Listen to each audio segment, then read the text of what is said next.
with every business, as a business grows from founders to first customers to partners who are involved in delivery and everything else, the number of agendas and the number of voices becomes more complex. And it becomes harder and harder to keep that clarity about why you started this thing in the first place. Hey founders, I'm Vivian, co-founder and CEO of GoMama. Today I'll be having an in-depth conversation with Hugh Mason, who is a postdoc researcher and a startup mentor with NUS. We'll be discussing about how social startups can balance both impact and financial sustainability. How do you define social entrepreneurship in the context of startups? And how does it differ from traditional entrepreneurship, in your opinion? We've had long debates about this. I had a fascinating project once with DBS for the 50th anniversary of Singapore. They had set up a $50 million fund to support social entrepreneurs. So we had to discuss, well, who's a social entrepreneur, who's not?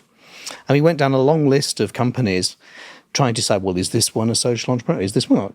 And actually, of course, if you think of companies like cold storage here in Singapore, it feeds a huge number of people in Singapore. So is that a social enterprise? It clearly has a social benefit. Mm-hmm. On the other hand, Fair Price is a union-backed company, so it's not so profit-driven. So does that make it more of a social enterprise? And I think it led down an interesting discussion, and I ended up actually looking at a bunch of research done by a thing called the Asian Venture Philanthropy Network. Mm-hmm. And they've done academic research into this and suggested that there's a kind of a spectrum. On one end, you have businesses which are very obviously entirely for impact. So if you had a charity that was looking at victims of war in Somalia or something, right? That's never going to be a commercial enterprise. At the other end of the scale, you've got things like high-frequency traders who fundamentally are just trying to make as much money for rich people as possible. So that has very little social impact as far as I can see. But between them, there is a spectrum. And so I think to answer your question, it's a gradation. It's not a black or white thing. Is a company social or not? And the interesting thing for me is, in that case, how do we start measuring, for example, social impact? And I think many large corporates, for example, who've set up ESG initiatives have now got the challenge of saying, well, what counts as impact? Or if you're running an impact fund, which the proposition to investors is, give me your money and I'll do social good with it, then what's social good and how do you define it? So I think it's quite an interesting area and one that's not fully answered yet. I've got my own ideas on it, but it's not fully developed. Okay, yeah. So you know about GoMama and what we do.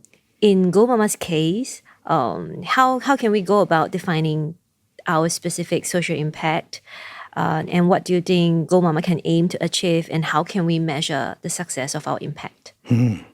If I had a magic answer for that, then I'd actually have probably quite a wealthy consultancy at the moment. So let me have a go. And this isn't original thinking from me. I'm partway through a PhD at the moment looking at the pivoting decisions that startups make. And one of the interesting things that my supervisor, who's a Marxist sociologist, very different to me, he's made me think about why we make decisions and how we value things. And one of the things he's interested in is called discourse analysis. It's analysing the conversations people have about different things in life. And a lot of the time, I think in business, we talk about the social and economic dimensions of a business. So, for example, we might say, well, if you're going to put maternity pods into buildings, what's the cost? How much does it cost? How many women can go through a day? What's the cost of maintenance? You think about all those sort of practical issues, which are all important issues. But if you value just like the number of women who use the pod every week, and that's your only metric for success, you're probably missing out on other dimensions of what it means. And I think what my supervisor would say is that in addition to that sort of social and economic layer, there's a political layer to, for example, to what you're doing. So if I'm a company and I'm trying to demonstrate to my shareholders that I'm making impact, if I'm a property owner and I give you space to run a pod, I'm not necessarily interested in making money from what you do. I'm interested in the message that allows me to tell my shareholders and perhaps the customers coming to my company. Or if I was in the European Union right now, for example, a lot of government tenders, you have to actually demonstrate, I think up to 20% of the points on awarded for a procurement exercise for many public contracts in Europe now come from your demonstrated commitment to the social development goals for the United Nations. So by working with an organization like yours, a company can actually say, I don't really know why she's doing. I can see everyone can, motherhood and apple pie, they're all good things, right? So if I'm supporting motherhood, it must be a good thing. I don't really know how to quantify what she's doing, but at least we're doing this. So there's that social and economic level, there's a political level. And then I think there's another level, and kind of the discourse analysts would say, when we talk about something like a breastfeeding pod, it's not just a practical thing. It's not just something that demonstrates our commitment to future generations and the importance of motherhood. There's also what they will call a sort of fantasy element to it. Many of us, I think, even if we didn't have happy childhoods, we have a memory, we have a sort of collective memory and a desire to associate motherhood with sort of innocence, with purity, with cleanliness. I mean, those are some of the associations that people have. Not all of us are lucky enough to have had a childhood that has those things. And so the idea of bringing a motherhood pod that's got this most basic, visceral human activity of breastfeeding a child, bringing that into a workplace, for example, is quite powerful. It's acknowledging our humanity, it's acknowledging our biology, it's acknowledging our hopes and dreams for the future. So in that sense, you could say, I could think of 3 different sets of metrics. Like if I was trying to do it metric-wise, I could measure the number of women that go and use the pod. I could measure the number of extra contracts I win because I now have a story to tell. And I could measure, or the amount that my share price goes up or whatever. But I could also, in some way or other, perhaps start thinking about the completely intangible sort of storytelling aspects of what I'm doing. It shows a genuine emotional commitment to something. So my next question is a big one. Do you think there can be conflicts between maximizing social impact and ensuring business sustainability?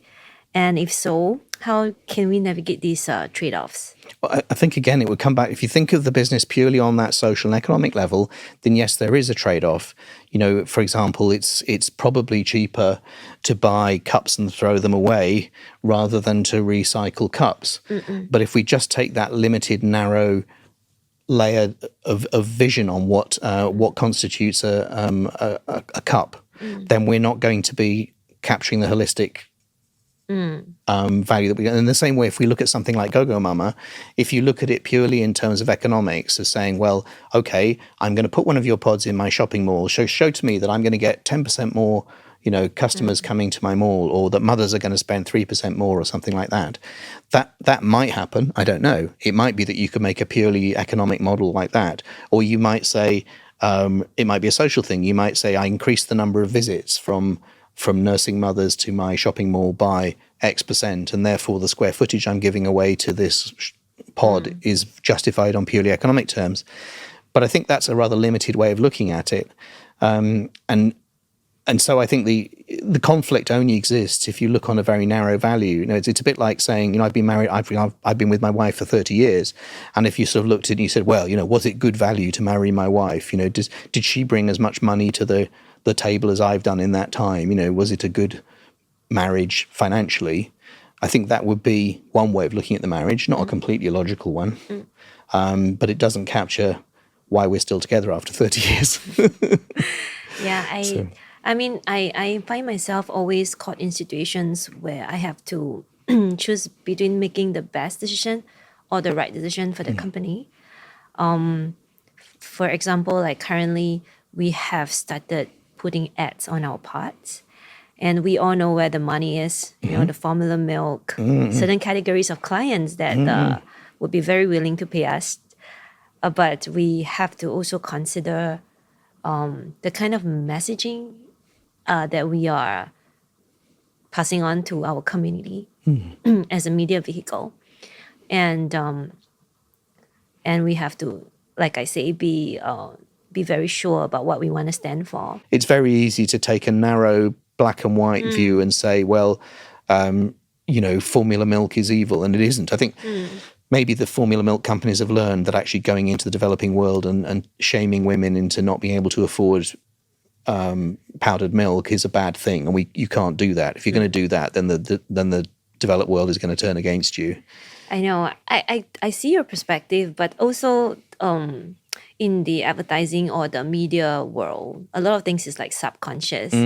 And I've learned after speaking with, some of the medical experts and people in the trade that it's important that we don't also convey messages in a Totally. subconscious manner. And so these are the things that we battle with, like you want the money or you want to be correct. And what about women who want to breastfeed but just can't?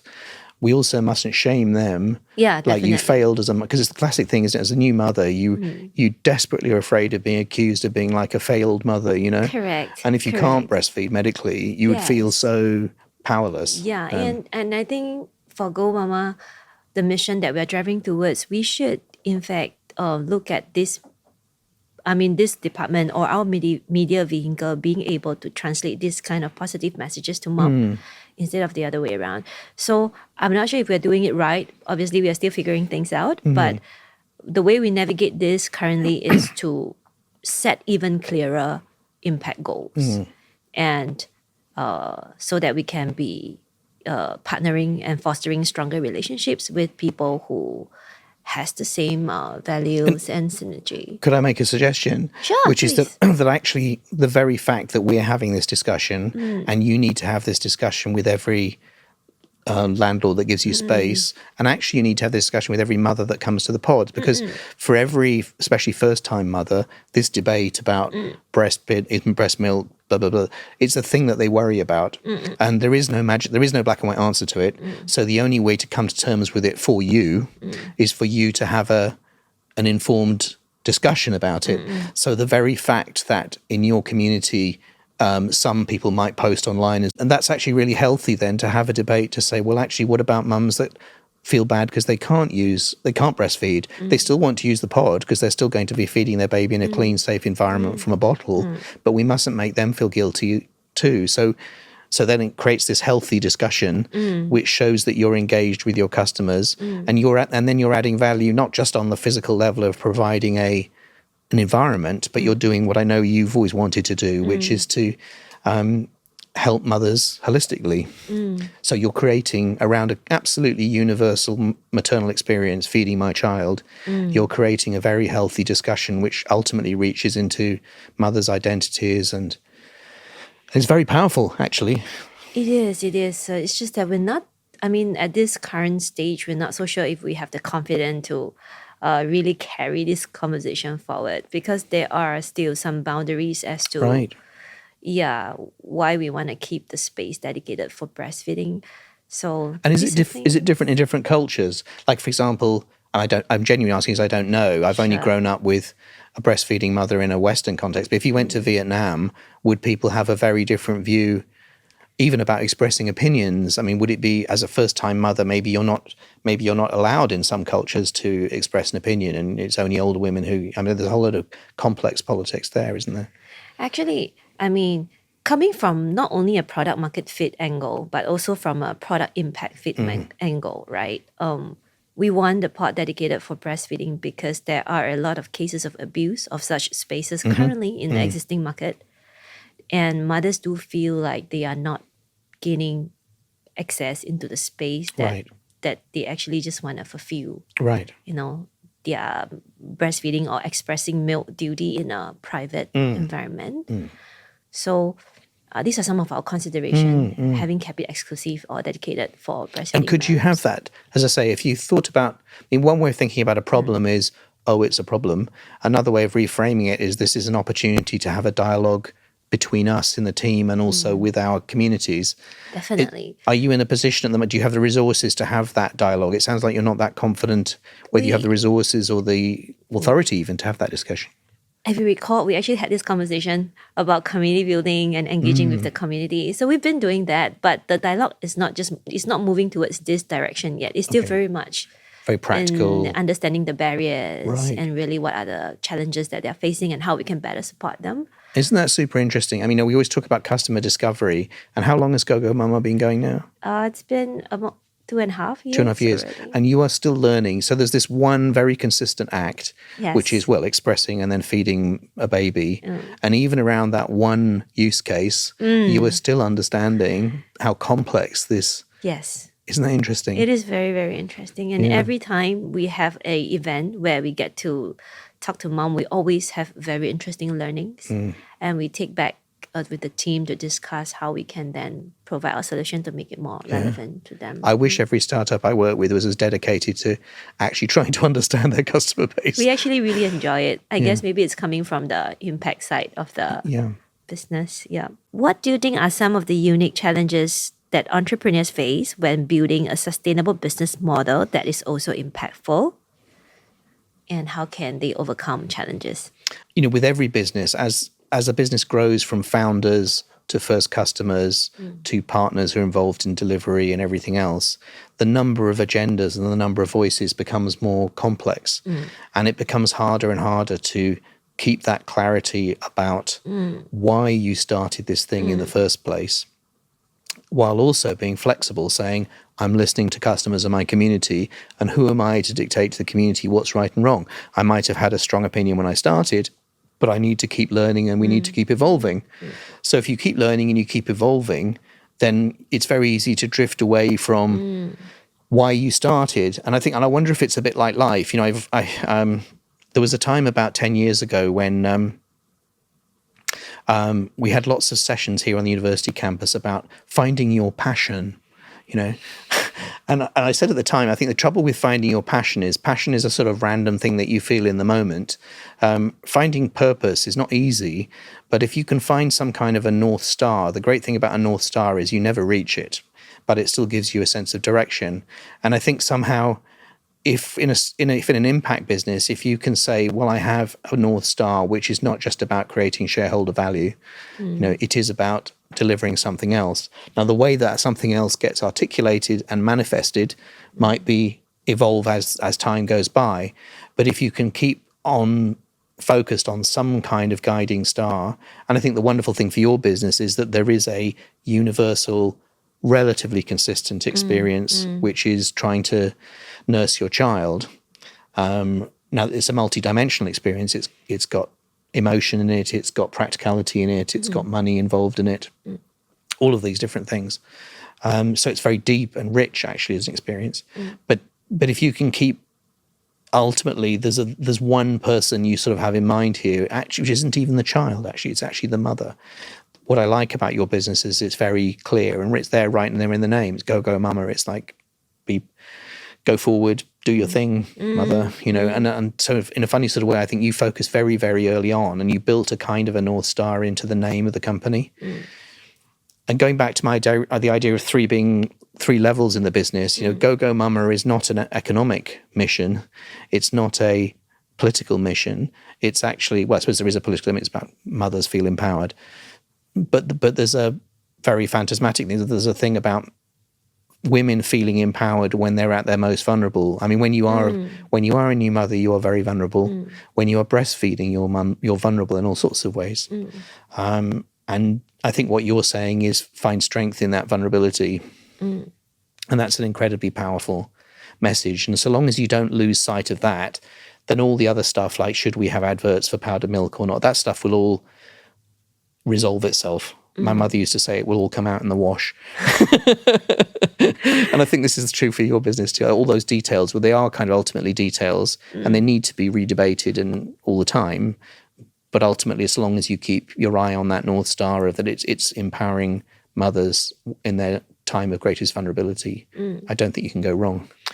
Yeah. I mean, my perspective to this question is that I don't know, I may be wrong, but traditional entrepreneurship, business that's for profit, I kind of think that they have the choice of whether they want to grow or they want to scale their business. They have a choice basically to decide the best input-output balance that makes business sense. But like for GoMama or for social enterprise, we need to grow, we need to scale in order to get that systemic social change that we want to achieve, that why we start the company in the first place, right? So then the challenges become that then is not a choice. It's like you have to go towards that. And then the challenges is then how you generate enough revenue to maintain and to carry out this operation. Yeah. So I think that's the difference, like for traditional entrepreneurship, like for us really, for GoMama at least, growth is like necessary. So can I- Scale is like necessary. Can I push back on that dichotomy that you've created, the division you've made? I very, very rarely meet entrepreneurs whose first concern is money. Right? If what you want to do is to make shed loads of money, go and be an investment banker, go and be a high frequency trader, go and become a professional gambler, become a criminal, right? These are the ways to get rich in a lifetime, not entrepreneurship. And I think there's this weird thing that we do as entrepreneurship is something that we haven't really studied that well. If you look at the academic literature, it's really only in the last 30, 40 years that we've begun to understand it. And the models that we have of entrepreneurship at the moment come from mature businesses. So if you look at something like a giant public corporation, yes, it has a fairly clear role traditionally to make money for shareholders. It's owned by the company. It has a fiduciary duty to its shareholders, blah, blah, blah, blah, blah. That stuff's all kind of written into law. People are starting to say, well, there might be a bigger mission as well. But at least it's clear what makes the wheels go round and why decisions are made. My own view is that the vast majority of companies are not like that. I mean, I forget what the actual statistics are, but if you look at Singapore, the majority of people in Singapore are employed in businesses with less than 10 people. Now, they're not they might be what's sometimes called small businesses rather than high growth entrepreneurial businesses. And therein, I think, lies a really interesting message, which is the majority of people in Singapore are employed by businesses which have no interest in growing. They exist to sustain a lifestyle for a family or a small group of people. And so when they make decisions, they face exactly the same challenge as you, which is, well, yes, I could mortgage my apartment. I could open 5 more stores. I could, work 10 hours more each week. But then I won't spend time with my mother while she's still alive. I won't see my children as much. I'll be much more stressed. I won't have time to go to the gym. So actually, every business faces this challenge. And we have this sort of fantasy, I think, especially in an environment like a university where we're trying to systematize things, we're trying to codify things, we're trying to produce repeatable formulae for creating successful businesses. We measure success. It goes back to this first question we discussed. We measure success in the most obvious things, like how much are, and how much are does not capture the full reason why people start businesses, why they make decisions in businesses, why they pivot. And, my research at the moment is focused on, during a pivot decision, what are the different factors that the different people involved in that pivot decision actually take into account. And I can tell you that in every situation I've looked at so far, money is it's one factor, but it's one factor of many. So I think your question about how do I balance these things is actually much more common than you might imagine. And I think when we think of funding businesses, when we think of advising businesses, we make a mistake if we only address the obvious how much are questions. And certainly if you make decisions purely for economic reasons, you end up destroying the planet, burning yourself out, not being happy. I do know a small number of extremely, what I would call economically rational entrepreneurs. The kind of people, for me personally, one shopping cart full of gold is pretty good, right? There are some people for whom 2 shopping carts of gold is precisely twice as valuable as one, and 10 is precisely 10 times as valuable as one. To me, 1 shopping cart of gold is enough. That's plenty. Right? So I think people have different attitudes to money, but the vast majority of entrepreneurs I meet are not driven by money. They would not. It's not the easiest way in the world to make money. So, Yeah, actually, I fully agree with what you just said, and it's the case for myself as a founder as well. Like I think of impact as the end and profit as the mean, right, to get there. And if you feel uncomfortable with a profit, call it surplus. Surplus. It's a surplus. You could pay it as a dividend to yourself. You could be a not-for-dividend organization. You could, there's all sorts of ways of thinking of it. But I do think you need to earn a surplus. I mean, I remember, when I've been an entrepreneur, sometimes there's been times when contracts have got cancelled by clients or whatever, and I have to let staff go. And you sort of think, well, am I being evil here, letting these staff go? Should I forego some of my own salary so that I keep these staff going? And the thing is, if I don't make the business sustainable, there won't be jobs for anybody. I had a very difficult decision mentoring a business in the UK about just over a year ago. I had to tell them 1 week before Christmas, you need to sack 2/3 of your staff right now because you will be insolvent by the end of January. And to their credit, the management team, the founders actually took that decision and they did let those people go, even though it was unbelievably uncomfortable. People they've been working with for 10 years. And the company is now still going. It's not insolvent. It hasn't gone bankrupt. All the suppliers have got paid. They may be in a position to rehire some of those staff, as things get better. Now, they could have done it another way. They could have said to all the staff, actually, rather than letting people go, how would you all feel about going down onto 2/3 pay or 1/2 pay? And that would have shared the pain around. That's another way of handling it. So there aren't just black and white ways of handling these situations, but economics and people and dreams and hopes and aspirations are in a complex balance, I think. How important do you think it is for entrepreneurs to build strong relationship with the communities they serve? Very important. And I think that's true even if you think of a very dry product. So one of the companies I was advising here at Singapore in NUS was a company that creates, they call them matrices for artificial proteins to grow on, right? So I'm telling this story because it's such a contrast with your business. So in the artificial protein business, like artificial shrimps and things like that, you have to have this thing that the little cells like to grow on. And this company's created a fantastic coating for these matrices and it makes the artificial protein grow well. Anyway, artificial protein is at a very early stage in its development right now.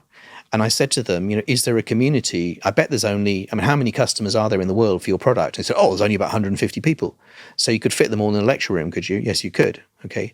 Is there a community? Is there anyone that's running a blog for these people? Is there anyone that's running events? Well, no. And I said, well, that's your opportunity. At the moment, there is this emerging industry. We're at such an early stage that actually lots of people want to share information with each other. They're all very excited. They've all got opinions to express.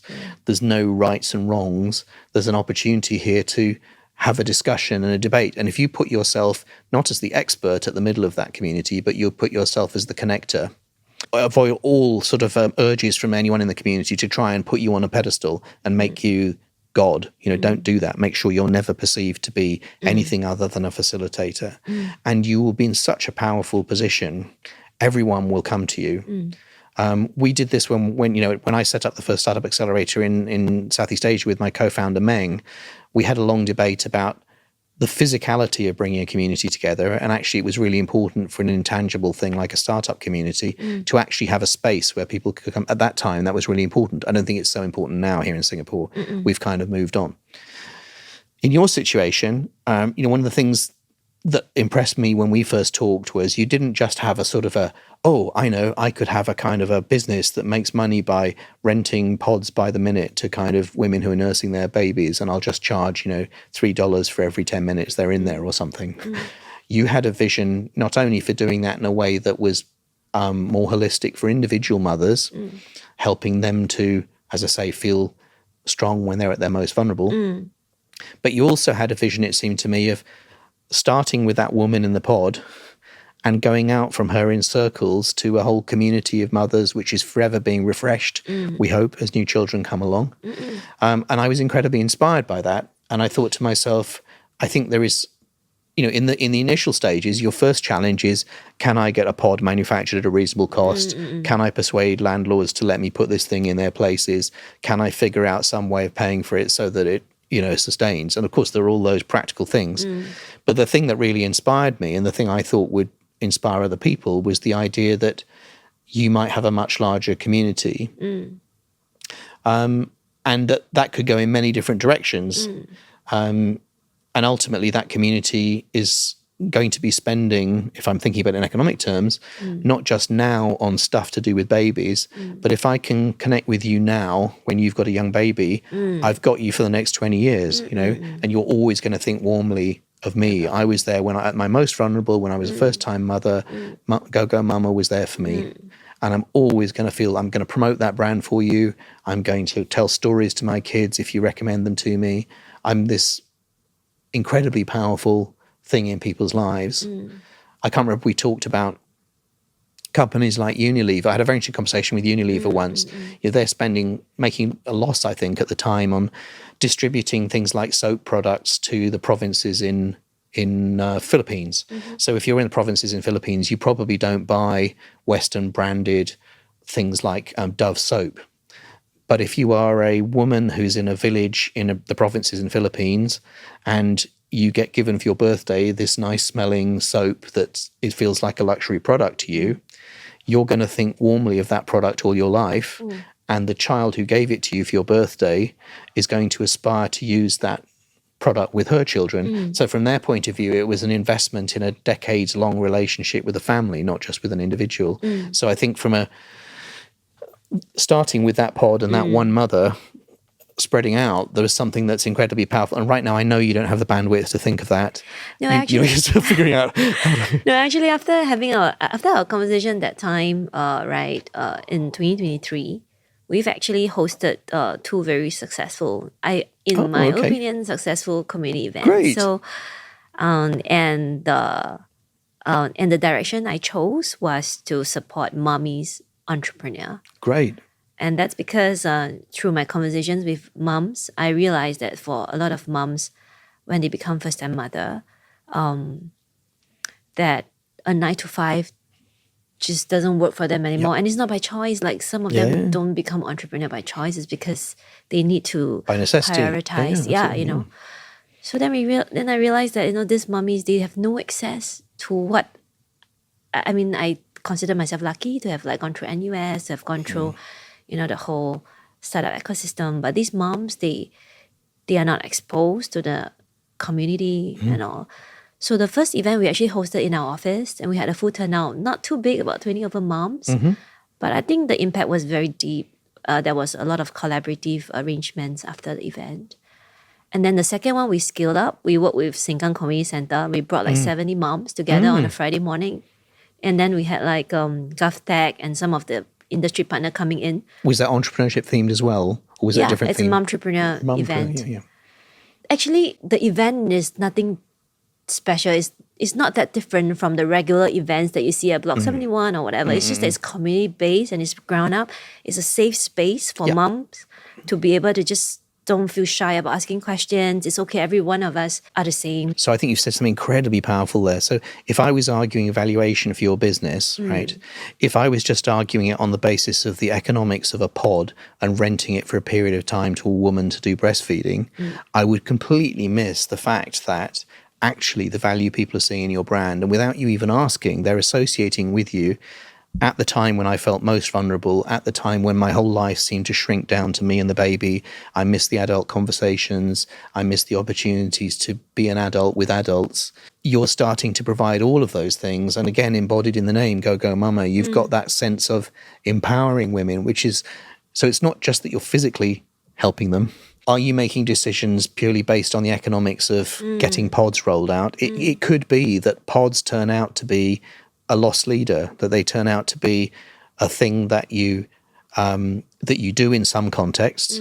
In other contexts, maybe they're not so important. Maybe you end up setting up community events or kindergartens or who knows what in different environments. But as long as they're all delivering the same value to women, then they're valid. Have you ever come across Simon Sinek's Golden Circle? You know that one? Yes. And he talks about Apple, doesn't he, as a brand? Do you remember that? I remember that, the why. Why? Yes. And he gives this example, doesn't he? He says, because Apple is about, if you're a creative person, you need tools to express your creativity and change the world. By the way, would you like a computer? Would you like blah, blah, blah? Would you like blah, blah, blah? Would you like blah, blah? Because Apple is very clear about its core why, then all of the how and the what just falls out. Whereas if you are Samsung, what does Samsung do? Well, we make phones. Okay, that's cool. Are they quite good phones? Yeah, they're quite good phones. But Samsung doesn't have a resonant why about it. It's just a very competent brand, right? I think what you've got and what's so interesting is you've got this opportunity to create a bond with women, professional women who are out away from home at a very special time in their lives when their whole identity is changing. And it's very, very natural to extend that brand, if you want, over time into all kinds of things to do with the pragmatic side of female empowerment. I don't mean the kind of shouty, kind of campaigning activist side, which is an important side too. But it's a very pragmatic and people will just believe in you because they will remember in their hearts, when I was struggling to breastfeed, oh, thank goodness there was this pod and I felt safe in there. And now look at my baby, isn't it healthy? And I have to thank GoMama for that. Yeah, I'm so happy to hear you say that. I mean, I took inspiration also from the conversations that we had, and also I had to consider my resources because I'm also in the startup ecosystem. So You've got to pay the bills. Yeah. Yes. Okay, maybe we can talk about strategic partnerships and what do you think, how can it amplify social impact and scale a social enterprise? I think, and the interesting thing there is, isn't it, if you think of, are we a business that fundamentally is about putting pods in buildings? In fact, are we a business that designs our own pods and we had this conversation some time ago. And I remember we were saying, well, maybe you don't need to design your own pod. Maybe if there's other people who've designed pods and put them in buildings, but don't know how to do community in those environments, rather than competing with those pod operators, if they already have people cleaning pods, installing them, blah, blah, blah, great. That's a whole bunch of stuff we don't have to do. But the core value we can provide is still the community and the inclusiveness and everything else around it. And I think in that way, you become a bit like, if you think of a sort of credit card brand, what the credit card brands have done so well is they're a kind of reliable, don't get ripped off. If something goes wrong with the purchase, you can always come back to us. There's all that kind of confidence as you move around using a credit card and convenience. And credit card companies have partnerships with all sorts of people. They might have partnerships with airlines giving away air miles and so on. Now, I'm not saying that you should do air miles, but what I am saying is if you think about the way those rather abstract brands, what does Visa and MasterCard actually represent? I think what they've traditionally represented is convenience, confidence, reliability, consistency. I don't have to change money when I'm overseas. I can just put it on the credit card. I don't have to worry about having enough notes in my pocket, all those sorts of things. And I feel as a result of that, I feel empowered to make purchases. If you think of GoMama as being something that empowers new mothers at a time when their bodies are changing, their identity is changing, their relationship with their life partners, if they have one, is changing. Their relationship with their families, their mothers, is changing. There are all of these dimensions, and you don't have to do all of those things because the very fact that you've provided this pod, you've captured their soul at that point, and you'll handle it responsibly, I know. And then you can have multiple partners who help you deliver it. I mean, is it important that you have your own cleaners that clean the pods? Probably not, so long as it's done to the right standards. Is it important that you have your own branded disposable consumable items in the pods? Probably not. Is it important that those disposable consumables in the pod are consistent with the values of GoMama? Absolutely. Yes. So you could say, actually, if there are partnerships which bring more to the pie than they demand of my management energy, because the thing that you're really scarce of right now is management energy, isn't it? Is it just you still running the business, or do you have a team now? We have a team now, but I think there's still a lot of strategic decisions to be made. And that's the thing that stressed me out the most. Right. To be honest. Because a lot of successful startup is just because they made a series of right decisions. And and I feel like that particular responsibility is still quite heavy on my shoulder. Yeah. And do you have an advisory board? Not yet. So that might be a really helpful way to do that. The nice thing about an advisory board, I don't think you'll have any problem securing women who are great experts in branding and partnerships, women who are great experts in understanding real estate. There'll be all sorts of partners. Now that you've got a thing, people will want to jump on it, And what's fantastic, to be honest, about the fact that you are very unusually for the businesses I mentor, it's very unusual for me to see a successful solopreneur, and what you've done, I think, is to build an operational team that runs the business from day to day, if I'm right. You're right. Which most founders have a huge problem doing. So if what you're saying is my only problem is I feel a bit overwhelmed by the strategy, but day to day it's running okay, you're doing really, really well. Really? Yes. And the fix for the strategy thing is just to share the burden, and all those professional mums who've now they tried GoMama a year ago, or they've heard about it from a friend and they really want to be involved, maybe now is the time to think about, well, okay, what kind of an invite? Do I want 2 people or 3 people? Probably not 10 people. But if I could have 1 or 2 people who are complementary to me, they've got different life experiences, then that might be super helpful. I see. Yeah, definitely take that into consideration. It is true. Now the strategic part is still the more burdening portion for the business. Yeah, it's because there's very limited reference and resources, and there's no way to know for sure if it works. And then we have very little room for mistakes as well. So, yeah, but I think an advisory board may be the next step for GoMama. And I wonder if I just pick up on that, whether it's, people use that word servant leadership. They talk about servant leadership a lot of that phrase, don't they? And maybe there's a role for you at this point to say, now that GoMama is a thing, people can see what it is. They can see the pods exist. They can see it works. A lot of people actually have a big problem visualizing ideas. I think when you're starting off as an entrepreneur, you have to kind of cast a spell and conjure up from nothing a kind of a vision of what you're going to do, and then slowly it becomes more and more real. And the good thing about your business is like, as soon as you install the first pod, actually people, oh, I get it now. Oh, okay, it's a place where I go, oh, okay. And then how does it get cleaned? Oh, I go, okay. And then a lot of the reasons that people would have to say no to it kind of go away, because they can see, oh, okay, this works.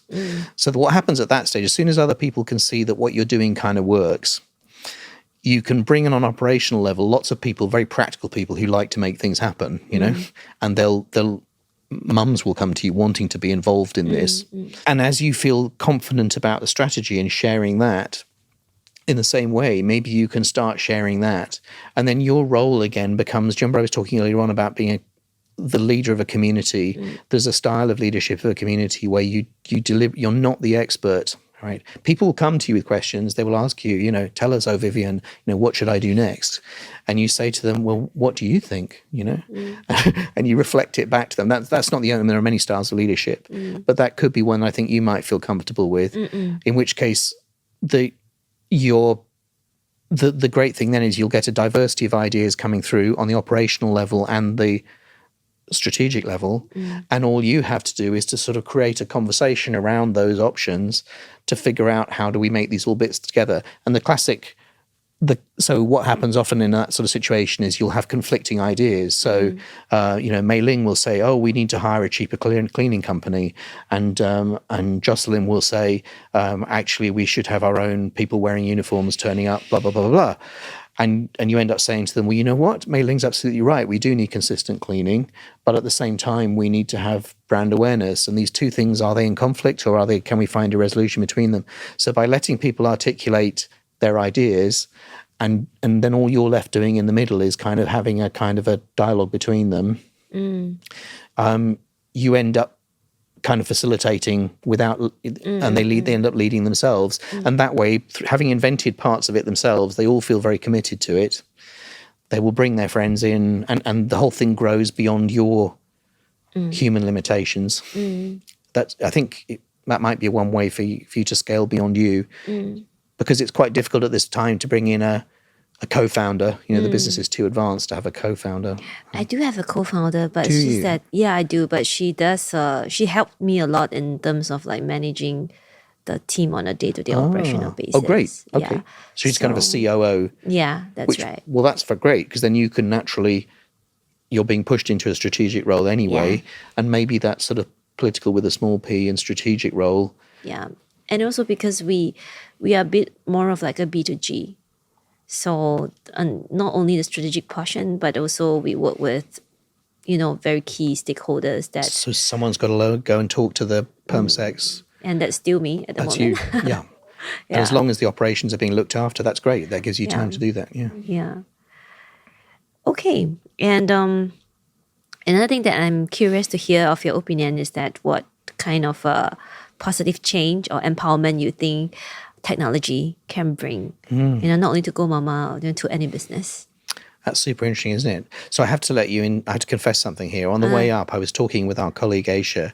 We were talking about how we've both been experimenting with DALL-E, the generative AI product, to visualize some of these non-tangible views of a business. At the moment we have these tools like a business model canvas to represent on an operational level, who's buying and supplying what. But what we actually did before we came up I was playing with Aisha. She was saying, can you visualize how would a landlord feel about having a pod in their shopping mall? And it came up with a picture. And the interesting thing about the picture is all the landlords in its picture were all male. And we both thought, isn't that interesting? I wonder if that's true. I wonder if most landlords of spaces where you'd put pods are male or not. So in a funny sort of way, I think, in your business, you've got a lot of people who's, as you're more and more successful, lots of different people are going to project their hopes and dreams onto you. And one of the interesting things about generative AI is it could generate visions of what people are talking about, because people find it very easy to comment on pictures. They often find it harder to share stuff around words. If you start thinking of the time, the belonging to GoMama is not just about the feeding experience, it's about finding the place. So if I go to an unfamiliar shopping mall or I go to an unfamiliar airport and I find either a GoMama pod or a GoMama affiliated pod, I think there might be something very interesting that technology could do for facilitating the community. And again, it hadn't occurred to me that you would do mumpreneurs. I think that's very interesting. So if that's a thing, I mean, for example, if the core of GoMama is about helping women feel empowered at a time when they're most vulnerable, and that's partly physical and it's partly emotional, it's partly to do with their identity changing. Are there ways that you could use technology for women to feel that they were doing something that makes them feel recognized? For example, there's a business we both know here in Singapore called Brookie Kids. For slightly older, it's for sort of toddlers and it's about language learning. One of the things that Melissa, who runs that, and her partner Rachel have discovered is that mums love to tell simple stories to their kids, and lots of mums make up stories. It's very natural, isn't it, with a child? You end up making up stories some of the time, and you might not feel confident to express those stories. But if you were given a kind of a templated way to share your story that works for your 2-year-old with other mums, then you might feel really good about sharing that story, and you might feel very empowered about how many people have used that story this week. In the same way, if what you're finding is that mums are interested in entrepreneurship and empowerment in that sense, are there other kinds of empowering experiences? What that tells me is, I find it very interesting that your first event was about mumpreneurs. It could have been about nutrition. It could have been about language learning. It could have been about baby sign language. There's a million things it could have been about. You and your community between you decided on mumpreneurs, which says to me there's something about what people are projecting onto your business that's sort of to do with people's mums' professions. So there's something to do with professional identity there. And is there a way of building on that? It boils down to understanding that moms have aspirations, and before they become a mom, they are actually like a working adult. Yeah. They have their own life. Suddenly that goes, doesn't it? Yeah, correct. And we're very focused on this pillar, I would say, because you have someone else there providing emotional and social support for breastfeeding. But we are really looking at all the more instrumental, tangible pillars. And I think technology has helped us to be able to outreach to these mothers in a way whereby we get to understand the barriers that they have. Like, there are a lot of moms who, after they give birth and need to return to work, that they don't know how to communicate with their employers. Yeah. So then we build up resources like templates that they can use. Yeah. And then they can, through technology, easily retrieve them. Yeah. To just let their bosses or whoever know that they're deciding to breastfeed. We hope that we can bridge this so that the transition is smoother for mother, because we know when we talk to moms that the gap is still there. And then also when we speak with facility providers, some of the HR level people, they do not know how to communicate with the higher our supply chain is very long. It's like the beneficiary is the baby, but the customer is the mother. And then the gatekeeper is the the facility providers, and then we have the decision maker, which is the organization head. So there's a long chain of. And you have to find something that aligns for all of those, don't you? And the same story won't work for each of those layers. It's a different story. Yeah, and then if it's only through us going direct, it's very slow. Yeah. And leveraging on technology, can we just provide the tool for the HR people to like communicate with the the bosses that and can you turn your own mum users into advocates, champions, and effectively kind of franchisees of GoMama, so that they take this debate into their business in their language. So if I'm a mother who's experienced this in Singapore and I go back to Indonesia, can I have case studies, templates, stuff that I can show my boss written in Bahasa that my boss will understand, So there's a whole series of things. And I think all of that makes sense if you think of the core of GoMama being about empowering women at a time when they're feeling vulnerable and their professional identity is changing. Lastly, I would like to ask, second last actually, what advice would you give to aspiring social entrepreneurs who are just starting their journey? And what do you think are the key ingredients for success? The thing I've seen is that if we go back to this idea that social entrepreneurship is a kind of a spectrum, it's not one thing or the other. It's a spectrum from totally for profit to totally for impact. If you start an impact business, let's call it an impact business, out of a desire to make impact, you need to think about what happens when I succeed. It can be very hard to get started.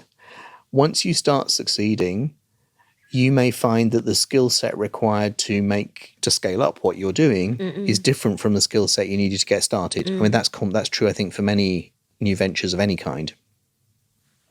And that means that your role might change. So say, for example, you are an impact entrepreneur who really, really responds to physically meeting the people you're impacting and seeing the change in their lives. And that's what gets you up in the morning every day. As the venture succeeds, and we all hope it's going to succeed, then the risk is you end up working in an office and you have a second tier of people, just as you do now, who are out there doing all the operational stuff. And you're thinking, well, I'm left with the really complex, dry, boring stuff, and they're all having fun making impact. And one of the things I see in not just impact businesses, but I think I see it in creative businesses as well. When I ran my TV company, I had the experience of, I enjoyed making films in my early 20s. And then as I my first business was this film production company, I grew to have about 30 people working for me. And I no longer made the film. I just ended up meeting with customers, arguing over rent, fixing the toilet, all those things that you end up doing as a CEO of a growing business.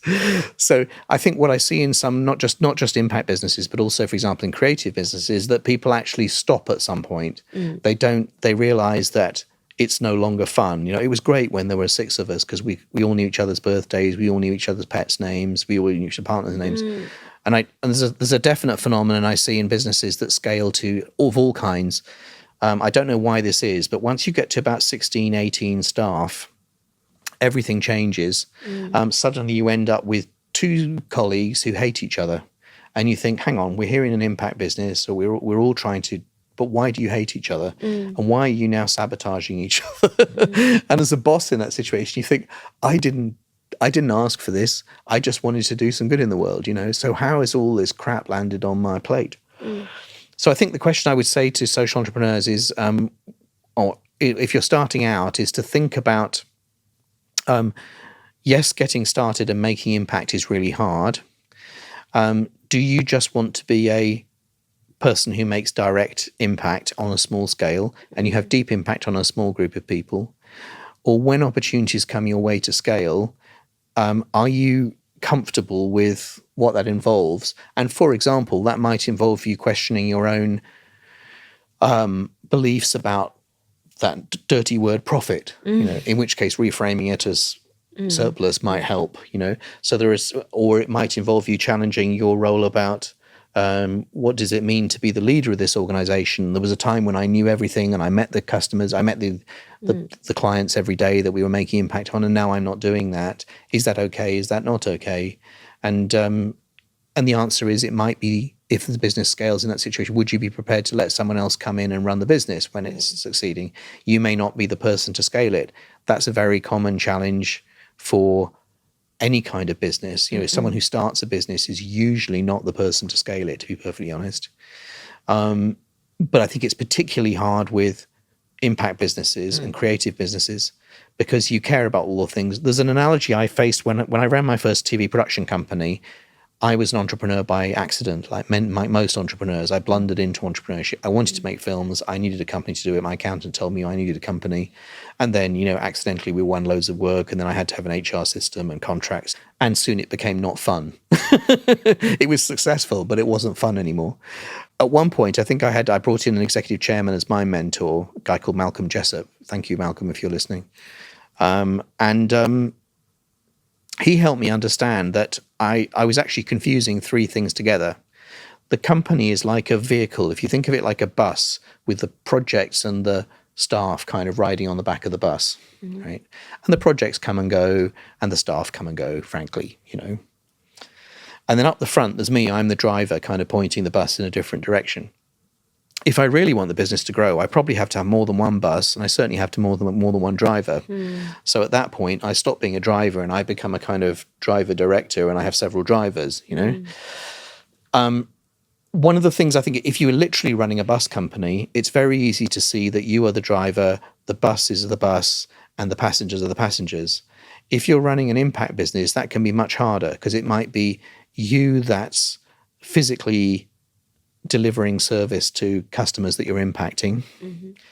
The thing that you're delivering might be an intangible thing. It might not be a physical object like a bus that you can walk away from at the end of the day. So say, for example, you run an impact business that was providing counselling to young offenders who'd come out of jail, right? The thing that you start off doing is providing counselling to young offenders, and that's the thing that comes out of you. As you scale up, you might need some more counsellors, because there's only so many hours in the day. At which point you sort of become a boss and you need a structure and a bunch of things, but it's not physical. You can't walk away from it at the end of the day. And also, if you've had an emotionally intense experience supporting a young offender who's trying to reorganize their life, it's not easy to switch off from that in the evening. So the difference with a bus company is when I turn the key in the bus and turn it off, I can walk away and I can see I could have more than one bus. If you're providing impact and your whole heart and soul is sort of blended in with the vehicle that you're using to deliver the impact, then it's much harder to scale. So I think the big question I would ask a social impact founder is, what happens if you're successful? I know that seems an awfully long way, but how big do you want this thing to grow? Honestly, as a founder, I started my journey with NUS, right? In the venture building program. So we came up from some kind of like a competitive environment with a lot of tech companies. And it got to a point whereby we realized that maybe we needed to be in also other ecosystem, because like you say, we cannot turn off the engine, right? And we're not going to be the next unicorn. That's just not how we want our business to go. Not what you want to do. Yeah. So then when that happens, it's just like when you're in the right side, people think that you're not business enough. And then when you're on the left side, people think that you're not social enough. Yeah. So then you come to a point whereby you're like, okay, I cannot please everyone. Let's just, define your own success and just, There's a wonderful phrase. So there's a mentor that used to work here with NUS Enterprise, now lives in New Zealand, called Joe Rouse. He's a big fan of Dr. Seuss, the Dr. Seuss books. And Dr. Seuss famously said, those that matter don't mind, and those that mind don't matter. And I think one of the things, as you grow a business and it starts to become successful, everyone has you should do this, you should do this, you should. You think, really? Who gives you the right to tell me what I should do? Now, did I ask for your advice? Does it align with my interests? Exactly. And I think, and it's nice that most they of care. them, you're right. I think they mean well. It's just that, Yeah. But it doesn't, and I think the important, again, this is where that North Star idea comes back in. If you've sort of thought, well, my big mission here is actually to empower mothers when they feel very vulnerable. Does that vision imply that I have to be the chief executive? No. Does that vision imply that I have to do that in 3 different countries at the same time when I'm trying to bring up my own baby? No. does this imply it has to be a unicorn business now, or actually have I hit something that could be a mission for me for the next 20 years and there is no rush to grow this business? It could still be, I still think GoMama could be $1 billion business if you took it in certain directions, if you wanted, but that might not be what you want to do, you know. And the fact that it's $1 billion business, is that aligned with the North Star? Not particularly. It's not contradictory to it, but it's kind of in a different direction. This leads me to my last question, which is actually very related to what we just discussed. If there's one thing that you could change for, you know, in the current landscape of social entrepreneurship, what would it be? To stop thinking of it being either or. To stop thinking of, I either run a for-profit business or I run a social enterprise.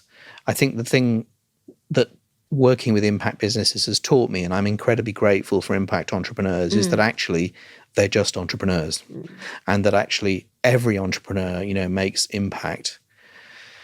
Some genuinely don't care. I mean, I've got some, I have to be careful to say, I've some wonderful investors who are high frequency traders. I wouldn't say that they were particularly prioritized on changing the world. They are very economically rational and they just want to make money. But even they actually, why did they invest in a startup accelerator? They invested in it because actually they want the vicarious fun of living more than one life. You know, rich people, in my experience, have been very focused often on doing one thing, which has led them to create money, and that's great. But we all have one life, and the interesting thing about investing in other people's businesses is you kind of get to share the ups and downs of the journey.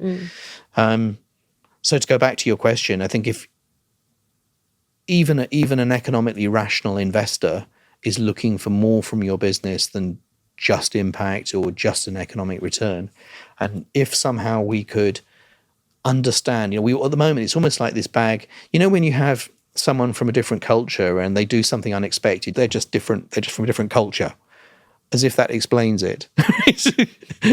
But we haven't dug into that. What does culture actually mean? And in the same way, I think when we talk about social enterprise, we haven't dug into what that word, I think what we mean by it is non-economic. You know, it's as if we've got this axis of value that we've projected onto businesses, which is about wealth creation in some form, and nothing wrong in that. Very happy with that.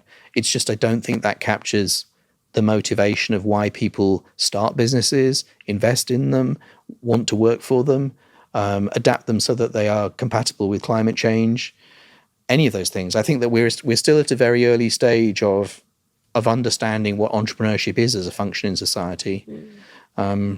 And then so the interesting thing for me, the thing I've learned from working with impact entrepreneurs is that's forced me to dig deeper into what is it that we do when we start a venture, and what is it we do when we invest in one, what is it we do when we advise one. It's much more than just sort of business school balance sheet stuff. That's one thing that I really love and appreciate about you, that you have this perspective and this understanding, because it's very limited. I mean, most people, they don't really see it in this way. And that I think really more people need to look beyond the financial metrics and like celebrate impact ventures that are actually trying to change lives, improve lives, you know, tackle societal challenges, even though they may not be the next unicorn, and also, you know, even though they may be smaller in scale, slower to grow. Yeah, they are really. Thank you. And I couldn't do what I do if it weren't for founders sharing openly the challenges they're facing and the thought processes they're going through. I feel incredibly privileged that I get to share your experience and many others. You know, vicariously, I get to live many lives because you are so reflective and so open. So, and I find particularly impact entrepreneurs tend to be quite reflective people. So they actually teach me more than people who are just focused on making a load of money. There are many different kind of mentors. If I want to find someone with a business angle, you know, there's so many things that they can say. But to have someone to really understand both perspectives, that's actually quite rare. At least, you know, so for me, that makes I really me feel enjoy great. this conversation. Thank you. Thank you.